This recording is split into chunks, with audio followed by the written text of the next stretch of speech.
नमस्कार. महा एम-टी-व्ही मध्ये आपल्या सर्वांचं हार्दिक स्वागत आहे. मी चंद्रशेखर नेने, आंतरराष्ट्रीय घडामोडींचा अभ्यासक. माझ्याबरोबर राहुल घुलप, व्हिडिओग्राफर आहेत.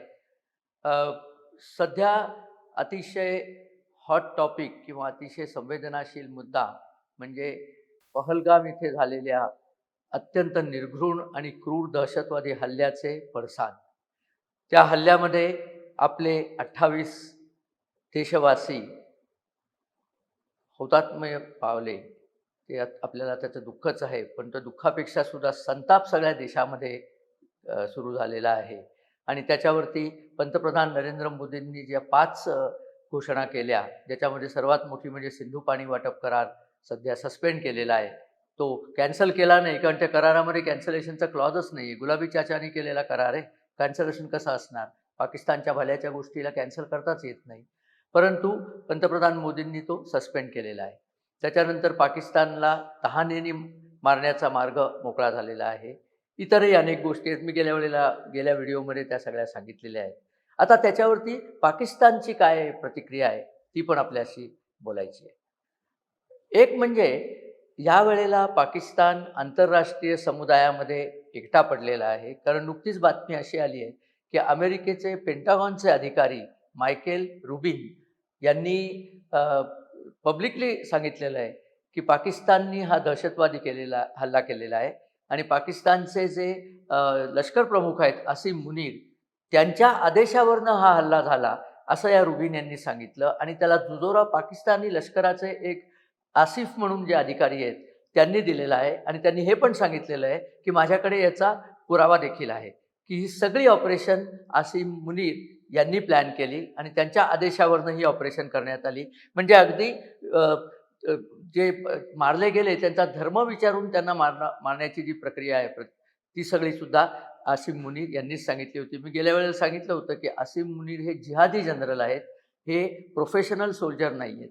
कुराणाचा पाठांतर करून हाफिज ही पदवी त्यांनी मिळवलेली आहे आणि सगळ्या प्रकारच्या काफिरांचा, विशेष करून हिंदू काफिरांचा आणि ख्रिश्चनसुद्धा, परवाच्या हल्ल्यामध्ये ज्यांना हुतात्म्य झालं ते सुशील नॅथॅनियल हे ख्रिश्चन होते. परंतु त्यांना कलमा वाचता येत नाही म्हणून त्यांना गोळी घातली गेली. तेव्हा लक्षात घ्या, की इतर सगळे म्हणजे मुस्लिम सोडून इतर सगळ्यांना गोळ्या घालण्याचे आदेश होते. त्यात जे मुस्लिम एक घोडे ऑपरेशन करणारे जे होते सय्यद हुसैन, त्यांनासुद्धा गोळी घातली, कारण ते शिया होते. म्हणजे शिया लोकांनासुद्धा मारायचं, ही पाकिस्तानची पूर्वापार नीती आहे, ती त्यांनी केलेली. आणि पाकिस्तानच्याच लोकांनी हे केलं याची सिद्धता खुद्द अमेरिकेच्या पेंटागॉन ऑफिशियलनी केलेली आहे. त्यांनी तर आसिम मुनीरची तुलना ओसामा बिन लादेनशी केली आहे. त्यांनी सांगितलं या दोघांमध्ये एकच फरक आहे. ओसामा बिन लादेन गुहेत राहत होता, आसिम मुनीर राजवाड्यात राहतो. पण दोघांचा अंत एकाच पद्धतीने व्हायला पाहिजे. त्याला ठोकला, यालाही ठोकलाच जायला पाहिजे. आणि ही अमेरिकेची भूमिका आहे. अमेरिकन सरकारने, ट्रम्पच्या पब्लिसिटी डिपार्टमेंटनी न्यूयॉर्क टाइम्सला सुद्धा धारेवर धरलंय. न्यूयॉर्क टाइम्सनी या घटनेचं वृत्तांकन करताना मिलिटंट्स हा शब्द वापरला, टेररिस्ट हा शब्द वापरला नाही. त्याबद्दल ट्रम्प सरकारने न्यूयॉर्क टाइम्सला धारेवर धरलंय. मायकेल रुबिननी जी एक तुलना केली ती अत्यंत महत्त्वाची आहे. त्यांनी सांगितलं, की ही जी ऑपरेशन झाली पाकिस्तानी लष्कराकडनं, ही पुरेपूर हमासची ऑपरेशन आहे तशीच झालेली आहे. आणि तुम्हाला आठवतं का आपल्या इथले सगळे सेलिब्रिटी हमासच्या नावाने झेंडे फिरवत होते? सेव्ह पॅलेस्टाईन म्हणता तुम्ही, तुम्ही हमासचं समर्थन करता. मग आता सुद्धा घेऊन जा ना सेव्ह पाकिस्तानची बाग. आता घेऊन जा, की पाकिस्तानने छान हल्ला केलेला आहे भारतीय लोकांवरती. सेव्ह पाकिस्तान. अत्यंत बेजबाबदार आणि राष्ट्रद्रोही व्यक्तिमत्व ही जी आहेत, ही या गांधी खानदानात कुठनं आली, आपल्याला माहिती आहे कुठनं आली ती. ते आपण त्याच्याबद्दल मी वक्तव्य करणं योग्य नाही. परंतु यांचा कुठेतरी आपण हिशोब करणं अत्यंत आवश्यक आहे. आता पाकिस्तानची काय गंमत झाली आहे ते सांगतो. पहिल्यांदा सिंधू पाणी वाटप कराराबद्दल एक ॲडिशनल माहिती जी मला मिळाली ती आपल्याला सांगायची आहे. एक म्हणजे या कराराला काँग्रेसमधनं प्रचंड विरोध झाला होता. 1950 मध्येच गुलाबी चाचाला हा करार करायचा होता. पण तेव्हा काँग्रेसचा विरोध झाला आणि पुढे तर काँग्रेसने असं सांगितलं, की पटेल जिवंत असते तर हा पाकिस्तान धार्जिना करार झालाच नसता. हे काँग्रेसनेच सांगितलेलं आहे. आणि सर्वात चीड येणारी गोष्ट म्हणजे त्या कराराच्या वेळेला पाकिस्तान हा भिकारी देश तेव्हाही होता, आत्ताही आहे, पुढेही देश राहिला तर भिकारी राहील, नाही तर नुसतेच भिकारी राहील. आपल्याला माहिती आहे पाकिस्तानचा सगळ्यात मोठा एक्सपोर्ट भिकारी आहे. 4700 भिकारी सौदी आहेत पाकिस्तानी ओरिजिनचे.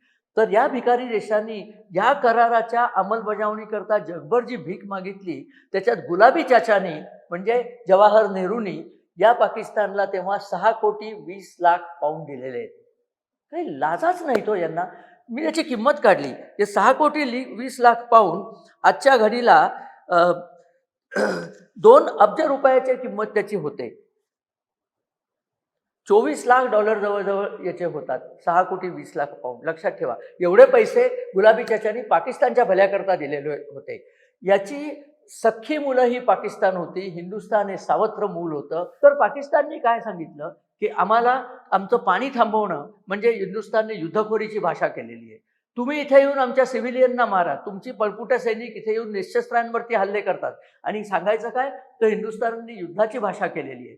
अरे तुम्हाला युद्धाची भाषा कळेल तर तुम्ही पळालच ना, आणि ते पळायला सुरुवात झालेली आहे. वाटेल त्या गोष्टी सुरू केल्या आहेत. ते म्हणले आम्ही सिमला करार रद्द करू. पहिल्यांदा काय म्हणले की असा आंतरराष्ट्रीय करार रद्द कसा करता येतो, आणि हीच भाषा तो अत्यंत हरामखोर आणि नीच आणि नालायक मणिशंकर अय्यर जो काँग्रेसचा नेता आहे त्यांनी वापरलेली आहे. असा कसा करार तुम्ही रद्द करता, त्याच्यावर सह्या आहेत. अरे त्याच्यावर गुलाबी चाचाची सही आहे, त्याच्यावर अयूब खानची सही आहे. त्या सहीला कवडीची किंमत आम्ही देत नाही. तो करार रद्दच व्हायला पाहिजे. आणि वरती मणिशंकर अय्यर काय म्हणतात, लोकांना पाणी न देणं म्हणजे पाप आहे. माझा वाटत नाही. आमच्या लोकांची रक्त तुम्ही वाहवता आणि हे त्यांची भलामण करायला जाताय. जसे पृथ्वीराज चव्हाण म्हणतात तहव्वूर राणांना लिगर राईस दिले पाहिजे. अरे तुम्ही कोणाच्या बाजूने बोलताय? कोण आहात तुम्ही? या देशाचा खाता, या देशाचं पिता, आणि त्यानंतर तुम्ही ह्या देशाच्या शत्रूची भलामण करताय. इथे कुठेतरी यांच्यावरती आता आपल्याला कारवाई करणं भाग आहे. नुसती बडबड खूप झाली. मोदी सरकारला माझी विनंती आहे की या सगळ्या देशद्रोहींवरती कारवाई केली पाहिजे. असो, पाकिस्ताननी नुसतं तेवढं नाही सांगितलं. पाकिस्ताननी सांगितलं की आम्ही सिमला करार रद्द करू. अरे बेअक्कलांनो, सिमला करार हा तुमच्या फायद्याचा करार होता. इंदिरा गांधींनी तुमचे 93,000 कैदी सोडले होते सिमला करार झाला म्हणून. त्या 93,000 पुन्हा भारताच्या जेलमध्ये पाठवा. इंदिरा गांधींनी आपल्या सैनिकांच्या रक्ताने मिळवलेली 13,000 स्क्वेअर किलोमीटर भूमी तुम्हाला परत दिली होती. सिमला करार रद्द करायचा म्हणजे ती भूमी आम्हाला परत द्या, कारण तो रद्द केलाय तुम्ही. ती असा सगळा प्रकार या सिमला करारात झाला. सिमला कराराची कलमं काय होती ते तुम्हाला मी सांगतो. त्याचं मुख्य कलम होतं की भारत आणि पाकिस्तान आपल्यातले समझोते शांतीपूर्ण मार्गाने सोडवतील. हा शांतीपूर्ण मार्ग आहे. हा जो मार्ग केला त्यांनी, कितीतरी आक्रमणं त्यांनी केलेली आहेत, ती काही शांतीपूर्ण नाही आहेत. एलओसी आपण जे म्हणतो, लाईन ऑफ कंट्रोल, त्याचा जन्मच सिमला कराराने झाला आहे. त्यावेळेला असं ठरलं की जी युद्धबंदी रेषा आहे तिला लाईन ऑफ कंट्रोल म्हणलं जावं. ती सीमा रेषा हे कोणीच मान्य केलं नाही, तर लाईन ऑफ कंट्रोल म्हणावं, म्हणून ती आहे. मग आता एलओसी रद्द झाली. आता भारतीय सैनिकांनी जराही अनमान न करता थार दिशी घुसून त्यांचा फडशा पाडला पाहिजे, कारण सिमला करार तर रद्दच झाला आहे. आणि बांगलादेशाला राजनैतिक मान्यता पाकिस्तानने सिमला कराराच्या अंतर्गत दिली होती. काढून घ्या ती. बांगलादेशात पाकिस्तानचाच भाग आहे असं पाकिस्तानला म्हणू दे, युनुसला सुद्धा म्हणू दे. मग सगळ्यांची सालदी काढायला आपण मोकळे झालेलो आहोत. सियाचेनवरती जेव्हा हल्ला झाला, कारगिलवरती हल्ला झाला, तेव्हा कुठला सिमला करार पाळलात तुम्ही? हे सिमला करार कधीही पाळत नाहीत. पाकिस्तानचे लोक कुठलाही करार पाळत नाहीत. आता तहानेनी मरण्याची पाळी आली आहे म्हणून कराराची भाषा करतायत, परंतु ते तहानेनी मेलेच पाहिजेत. त्यांनी जगणं हे अखिल विश्वाच्या शांततेकरता वाईट आहे. बरं, इकडे सैन्य दलं काही आपली गप्प बसलेली नाही आहेत. सैन्य दलाने काश्मीरमध्ये प्रचंड मोठी मोहीम उघडलेली आहे. या हल्ल्याला जबाबदार असणारे आदिल म्हणून जे आणि आसिफ असे 2 दहशतवादी आहेत. आदिल थोकर आणि आसिफ शेख. आसिफ शेख हा त्राल येथे राहणार आहे. त्राल हे गाव साधारणपणे तिथे जे पहलगामला जो हल्ला झाला तिथपासनं बऱ्यापैकी जवळ आहे. पहलगाम आणि अनंतनागच्या मध्ये त्राल हे गाव होतं. आणि हा दुसरा जो आहे आसिफ आदिल थोकर, हा गुरी या गावात राहणार आहे. त्याचं आडनावही आसिफ गुरी आहे. आणि बेजबेहरा म्हणून जे गाव आहे दक्षिण काश्मीरमध्ये, म्हणजे हायवेवरतीच आहे. श्रीनगरपासून जो हायवे खाली जम्मूला जातो त्याच्यावरती तिथला राहणार. या दोघांची घरं स्फोटाने उद्ध्वस्त झालेली आहेत. स्फोटाने उद्ध्वस्त झालेली ती कशी झाली याचा विचार मी आपल्यावरतीच सोडतो, परंतु दहशतवाद्यांची गय केली जाणार नाही त्याचं हे उदाहरण आहे. त्याचप्रमाणे एलईटीचा एक लष्करी कमांडर आहे अल्ताफ, त्याला सुद्धा सैन्याने ठार मारलेला आहे. अनेक ठिकाणी आता सैन्याचे ऑपरेशन जोरात सुरू झालेली आहे. सैन्याचे अभ्यास सुरू झालेले आहेत. यावेळेला अशी शक्यता आहे आपलं जे विमानवाहू जहाज आहे विक्रांत, ते अरबी सागरात संचार करत पुढे निघालेलं आहे. कराची बंदराची नाकेबंदी आपण करू, कारण आता काय होणार आहे, भारताने एकदा लाईन ऑफ कंट्रोलवरती फायरिंग सुरू केलं की पाकिस्तानला आपल्या फौजा लाईन ऑफ कंट्रोलवरती जास्ती आणायला लागतील. त्या इकडे आल्या की त्यांच्या फौजांचा जो प्रेझेन्स बलुचिस्तान आणि खैबर पख्तूनख्वामध्ये तो निघून जाईल. त्यामुळे तिथल्या दहशतवाद्यांना, तिथले स्वातंत्र्य योद्ध्यांना पाकिस्तानवर आक्रमण करायची जास्ती शक्ती मिळेल आणि पाकिस्तानचे तुकडे पडण्याची प्रक्रिया पुढे सुरू होईल. शाहबाज शरीफ हे त्यांनी जी मिटिंग घेतली होती ना, शाहबाज शरीफ आणि बाकी सगळे सैन्याचे, त्यात आसिम मुनीरला कुठेतरी कोपऱ्यात बसवलं होतं. 3ऱ्या दर्जाच्या खुर्चीवर त्याला बसवलेला होता. कारण आसिम मुनीर हा सध्याच्या पाकिस्तानचा विलन ठरलेला आहे. एका बाजूला त्यांनी इम्रान खानलाही तुरुंगात टाकलेलं आहे, दुसऱ्या बाजूला शहबाज शरीफच्याही वरती तो जोरा करतो आणि तिसऱ्या बाजूला या प्रकारची दहशतवादी कारवाई उन्हाळ्यात त्यांनी केलेली आहे. या उन्हाळ्यात आपण पाकिस्तानचं पाणी थांबवलंय, त्यामुळे पाकिस्तानच्या तोंडचं पाणी पळालेलं आहे. तहानेनी मरतील तेव्हा त्यांना कळेल या आसिम मुनीरनी काय केलं. आसिम मुनीरला पुढे आणा आणि त्याला सांगा यांची तहान भागवा. हे सगळं आता करायची वेळ आलेली आहे. नक्कीच भारतीय सरकार हे अतिशय कडक वागतंय आणि कडकच वागायला पाहिजे. आणि इथले जे विरोधी आहेत त्या विरोध्यांना, परवा जी ऑल पार्टी मिटिंग झाली त्या ऑल पार्टी मिटिंगमध्ये विरोध्यांना सांगायला लागलं की आम्ही सरकारच्या बाजूने पूर्णपणे आहोत आणि सरकार जी कारवाई करेल त्याला आमची संमती असेल. सरकारने कारवाई करण्यामध्ये त्या उमर अब्दुल्लाला बरखास्त करावं, इकडे ममताला बरखास्त करावं. या सगळ्या कारवाया पाकिस्तान विरोधी मोहिमेचा एक भाग म्हणून सरकारने केल्या पाहिजेत. बघू सरकार काय काय कारवाया करतं ते. आपलं याच्यावरती बारीकीने लक्ष राहील. आपण हा व्हिडिओ जर आपल्याला आवडला, याच्यातली माहिती आपल्याला आवडली तर आपण आमच्या चॅनलला सबस्क्राईब करा. आम्हाला आपले लाईक्स आणि आपले कमेंट्स येऊ दे. या आधीच्या व्हिडिओवरती आपल्या ज्या कमेंट्स आल्या त्यातल्या काही निवडक कमेंट्स मला आपल्याला वाचून दाखवायचे आहेत.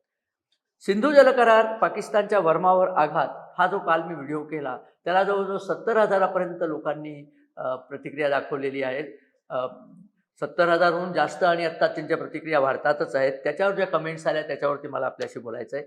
सदाशिव सरदेसाई लिहितात, भारताची सर्वतोपरी वाट लावली जाईल याची नेहरू गांधी जुळगोळींनी मूक प्रतिज्ञा केली असावी. आपण व्हिडिओ करताना खूप भावनाविशेष झालेला आहात. ते अर्थातच नैसर्गिक आहे. व्हिडिओ ऐकत असताना आम्हीही त्याच अवस्थेत आहोत. प्रत्येक राष्ट्रभक्त याविषयी भावनेचा अतिरेकच त्याच्यामध्ये व्हायला पाहिजे. कारण माझे भाऊ तिथे गेलेले आहेत हे फिलिंग सगळ्या भारत देशामध्ये आहे. एक्सेप्ट मणिशंकर अय्यर आणि प्रियंका गांधी आणि राहुल गांधी आणि तो मुलायम सिंगचा बेटा, त्या सगळ्यांच्या मनातलं सोडलं तर बाकी सगळ्या भारतीयांच्या मनात हीच भावना आहे. अहो, अनिल देशमुख हे जे तुरुंगात जाऊन आलेले गृहमंत्री आहेत NCPचे, त्यांनी सांगितलं की आमच्या मते असं काही घडलेलं नाही आहे बरं का, हे सगळं खोटं आहे, काही धर्माच्या आधारावर कोणी कोणाला मारलेलं नाही. इकडे अनिल देशमुख दिसत होते हे बडबडताना. खाली त्या दुर्दैवी ज्याची हत्या झाली त्याची पत्नी सांगत होती की या लोकांनी कसं त्याची धर्म कुठला विचारला, धर्म कुठला विचारून गोळी घातली. अनिल देशमुखला तिथे पाठवायला पाहिजे आणि दहशतवाद्यांना सांगायचं तुमचा धर्म काय तो सांगा. कदाचित ते कल्पा पडतील सुद्धा, कोणी सांगता येत नाही. आणि मगच त्यांना कळेल प्रत्यक्षात काय घडलं ते. तुम्ही आपल्या पक्षाची भलामण करण्याकरता किती वाईट बोलालो. काहीतरी लाज बाळगा. तुम्ही ज्या देशाने तुम्हाला एवढे बहुमान दिले, ज्या देशाने तुम्हाला मंत्री केलं, त्याचं तुम्हाला काही वाटत नाही. इतके निर्लज्ज झालात तुम्ही. कुठल्या पक्षात आहात तुम्ही आणि काय तुमचं चाललेलं आहे.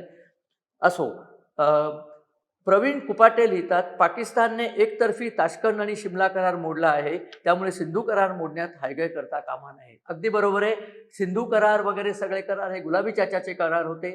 शिमला करार हा गुलाबी चाचांच्या सुकन्येचा करार होता. त्या करारामध्ये भारताचं नुकसानच झालं होतं. कारण 93,000 कैदी काश्मीरचा प्रश्न न सोडवता आपण परत केलेले आहेत. अजिबात परत करायचं नव्हतं. तो भुट्टो रडत रडत परत गेला असता. भुट्टोनी तेव्हा सांगितलं होतं की तुम्ही जर हा करार, हे जर सैनिक सोडले नाही तर मला पाकिस्तानात परत जाणं शक्य नाही. मरले का मग? तू 1000 वर्ष लढायची गोष्ट करत होतास ना भारताशी. पाकिस्तानात जाणं, त्याच्यावर दया करण्याचं काय कारण होतं? पण या खानदानामध्ये शत्रूवर दया करण्याचं इतकं जास्ती, ते शत्रू तरी त्यांना वाटतात की नाही याबद्दलच शंका आहे. प्रमोद काशीकर लिहितात, नेने साहेब हे फार महत्त्वाचे आणि उत्तम माहिती आपण दिली की ही माहिती कोणत्याही भुंकणाऱ्या HMV चॅनल्स का दाखवत नाहीत. एक सिंगल आपल्यासारखा पत्रकार दाखवतो. त्याबद्दल आपल्याला त्रिवार वंदन आणि धन्यवाद. धन्यवाद प्रमोदजी. प्रियंका शेलार लिहितात, सुंदर विश्लेषण. सिंधूचं पाणी आपल्या देशात जिथे पाणी कमी आहे त्यांना द्या. राजस्थान, महाराष्ट्रात पाणी कमी आहे. नदीजोड प्रकल्प झाला की ही सगळी पाणी आपल्याकडे येणारच आहे.